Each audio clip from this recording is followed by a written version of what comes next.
Hai Champions, jumpa lagi dengan Mr. Kiki. Bagaimana kabarmu? Semoga kalian semua dalam keadaan tubuh yang sehat. Pada saat ini kita akan lanjutkan pelajaran tematik kita ya, tematik kelas 5, tema 7, subtema 2. Oke, apabila kalian sudah siap untuk belajar, yuk kita belajar. Muatan bahasa Indonesia mengelompokkan informasi teks narasi sejarah menggunakan peta pikiran. Peta pikiran adalah suatu cara mencatat dan memetakan ide pokok teks secara kreatif dan efektif. Cara membuat peta pikiran yakni pahamilah isi teks narasi sejarah secara keseluruhan. Lalu catatlah informasi penting dari teks dan kelompokkan berdasarkan kata tanya 5W1H. Dan langkah terakhir, sajikan informasi-informasi penting yang diperoleh ke dalam bagan peta pikiran. Kita akan baca dulu teks yang berjudul Peristiwa Pembacaan Teks Proklamasi. Sejak Jumat pagi, tanggal 17 Agustus 1945, rakyat Indonesia berkumpul di rumah Soekarno. Mereka ingin menyaksikan pembacaan teks proklamasi. Semua orang mempersiapkan pembacaan naskah proklamasi. S. Suhud mempersiapkan bambu sebagai tiang bendera. Sementara itu, Ibu Fatmawati menjahit bendera merah putih. Naskah proklamasi dibacakan pada pukul 10 waktu Indonesia Barat. Setelah itu, S. Suhud dan Latif Hendraningrat mengibarkan bendera merah putih. Pengibaran bendera merah putih tersebut diiringi lagu Indonesia Raya yang dinyanyikan oleh semua hadirin. Setelah pengibaran bendera, Wali Kota Suwiryo dan Dr. Muwardi turut memberikan sambutan. Seluruh rangkaian acara tersebut disiarkan langsung ke seluruh Nusantara melalui RRI atau Radio Republik Indonesia. Setelah kita membaca teks narasi sejarah yang berjudul Peristiwa Pembacaan Teks Proklamasi, lalu kita akan membuat peta pikirannya. Iya, jadi kalian bisa lihat pada bagan, ya. Lalu ada 6 kotak di sini, kotak di tengah, ya, pada line atas adalah pembacaan proklamasi. Jadi ini adalah judulnya, ya. Lalu kotak sebelah kanan dan sebelah kiri, ya, adalah tokoh-tokoh yang terlibat. Kemudian kapan waktu pembacaannya. Lalu apa tujuan pembacaan teks proklamasi pada line di bawah, ya.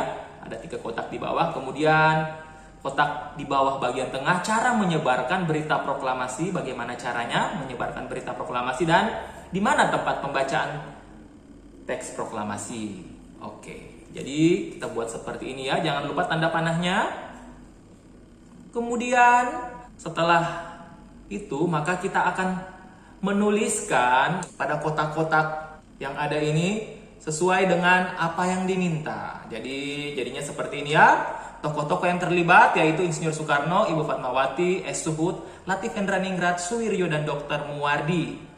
Lalu waktu pembacaan teks proklamasi adalah pada hari Jumat 17 Agustus 1945 pukul 10 waktu Indonesia Barat. Tujuan pembacaan teks proklamasi untuk memproklamasikan kemerdekaan bangsa Indonesia. Bagaimana cara menyebarkan berita proklamasi ini? Ya, disiarkan langsung oleh RRI atau Radio Republik Indonesia, dan tempat pembacaan proklamasi adalah Rumah Insinyur Soekarno. Jadi jawaban-jawaban yang ada ini kita ambil dari teks yang telah kita baca tadi. Jadi bagaimana? Mudah kan cara membuat peta pikiran? Iya. Lalu materi selanjutnya menuliskan kesimpulan teks narasi sejarah. Kesimpulan adalah inti dari suatu bacaan.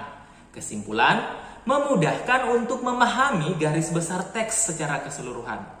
Untuk membuat kesimpulan, tentukan ide pokok setiap paragraf. Lalu sampaikan ide pokok tersebut menggunakan bahasamu sendiri dalam beberapa kalimat. Ya, kita baca dulu teksnya. Judul dari teksnya adalah Muhammad Hatta. Tahukah kamu siapa wakil presiden Indonesia yang pertama? Dia adalah Muhammad Hatta. Muhammad Hatta adalah salah satu tokoh proklamator Indonesia. Beliau lahir di Bukit Tinggi Sumatera Barat pada tanggal 12 Agustus 1902. Bung Hatta menyelesaikan pendidikan menengahnya di Padang. Lalu ia melanjutkan sekolah ekonomi di Jakarta dan kemudian pindah ke Belanda. Saat masih di Sumatera Barat, Bung Hatta aktif dalam organisasi Jong Sumatera. Ia juga mendirikan Perhimpunan Indonesia atau PI dan terpilih menjadi ketuanya saat menempuh pendidikan di Belanda. Setelah kembali ke Indonesia, Bung Hatta mendirikan partai baru, yaitu Pendidikan Nasional Indonesia atau disingkat PNI baru. Dalam PPKI, Bung Hatta menjabat sebagai wakil ketua. Ia juga ikut merumuskan teks proklamasi kemerdekaan bersama Insinyur Soekarno dan tokoh pejuang lainnya. Pada tanggal 17 Agustus 1945, ia mendampingi Soekarno membacakan teks proklamasi kemerdekaan. Atas jasa-jasanya, Bung Hatta diberi gelar sebagai Proklamator Kemerdekaan Indonesia. Setelah kita membaca teks berjudul Muhammad Hatta, maka kita dapat membuat kesimpulan. Ya, jadi kita cari dulu ide pokok dari kedua paragraf pada teks ini, kemudian kita gabungkan menggunakan bahasa kita sendiri dalam sebuah paragraf. Oke, jadi seperti ini ya kesimpulannya. Muhammad Hatta merupakan wakil presiden Indonesia pertama dan proklamator Indonesia yang lahir di Bukit Tinggi, Sumatera Barat tanggal 12 Agustus 1902. Bung Hatta aktif dalam organisasi Jong Sumatera, mendirikan Perhimpunan Indonesia dan PNI baru, serta ikut merumuskan dan membacakan teks proklamasi kemerdekaan Indonesia pada tanggal 17 Agustus 1945 bersama Insinyur Soekarno. Ya, jadi seperti itu ya cara membuat kesimpulan, sangat mudah. Selanjutnya, muatan PPKN yang berjudul Bhinneka Tunggal Ika dalam hidup bermasyarakat. Keragaman masyarakat hendaknya disikapi dengan menerapkan hidup rukun dalam kehidupan sehari-hari. Setiap orang harus saling menghormati dan juga menghargai. Contohnya saat membantu korban bencana alam dan kerja bakti membersihkan lingkungan, kita harus bekerja sama meskipun berbeda suku dan agama. Jadi ini ya cara kita hidup sebagai masyarakat Indonesia, harus dengan hidup yang rukun dan saling menghormati juga menghargai. Ya, kalian bisa lihat contoh gambar yang Mr. Kiki berikan ya. Ketika ada saudara-saudara kita di daerah lain yang mengalami bencana alam, kita pun bisa membantu mereka. Juga kita bisa lihat gambar di mana ada beberapa orang yang bekerja sama membersihkan lingkungan. Jadi ini adalah contoh-contoh kehidupan bermasyarakat yang harus kita terapkan di negara kita, Indonesia, yang penuh dengan keragaman. Materi PPKN selanjutnya menjelaskan unsur-unsur kebudayaan suku bangsa di Indonesia. Setiap warga negara sebaiknya memelihara keberagaman dengan belajar memahami perbedaan unsur kebudayaan dalam masyarakat. Unsur-unsur kebudayaan tersebut antara lain yang pertama, kepercayaan. Indonesia mengakui 6 agama dan menjamin kebebasan warga negara untuk memeluk dan beribadah sesuai keyakinan masing-masing. Lalu unsur yang kedua adalah mata pencaharian. Kenampakan alam yang beragam akan mempengaruhi mata pencaharian masyarakat Indonesia.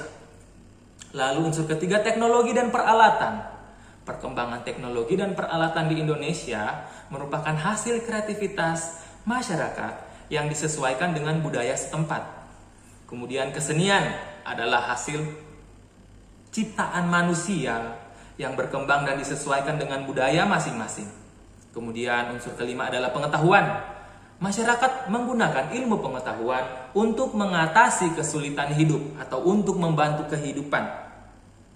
Kemudian bahasa daerah adalah sarana komunikasi yang digunakan oleh masyarakat di suatu daerah. Jadi ini adalah beberapa contoh gambar ya, yaitu teknologi dan peralatan, juga kesenian ya. Kalian bisa lihat ini adalah kerajinan yang dipakai untuk mempermudah atau untuk membantu kehidupan manusia. Juga ada teknologi ya, dalam hal ini komputer ya, digunakan untuk membantu pekerjaan manusia agar menjadi lebih mudah. Kemudian ada kesenian seperti tari-tarian yang diciptakan oleh manusia ya. Materi selanjutnya, makna kepahlawanan dalam lagu perjuangan. Kemerdekaan Indonesia adalah hasil perjuangan para pahlawan. Oleh sebab itu kita harus menghormati dan menghargai jasa-jasa mereka. Caranya adalah dengan menyanyikan serta memahami lagu-lagu perjuangan. Lagu perjuangan memiliki makna yang menggambarkan sikap kepahlawanan para pejuang dalam meraih kemerdekaan.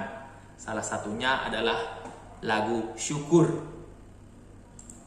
Ya, jadi pada lagu Syukur ini syairnya menceritakan perjuangan gagah berani para pahlawan merebut kemerdekaan. Oleh sebab itu, sebagai generasi penerus bangsa, kita harus bersyukur dan mengisi kemerdekaan dengan semangat persatuan. Ya, di sini ada sepenggal lirik ya atau syair lagu Syukur ciptaan H. Mutahar. Dari yakinku teguh, cinta ikhlasku penuh, akan jasa usaha pahlawanku yang baka. Indonesia merdeka, syukur aku hanjukan ke bawah duli tuan. Oke, jadi seperti itu ya video pembelajaran kita pada saat ini. Mr. Kiki berharap semoga video ini dapat berguna dan bermanfaat dalam kehidupan kalian. Ya, pesan Mr. Kiki agar kalian tetap semangat belajar, tetap menjaga kesehatan, juga tetap menjaga kebersihan diri dan kebersihan lingkungan tempat kalian tinggal. Sampai jumpa pada video-video pembelajaran selanjutnya. Thank you for watching and God bless you. Bye.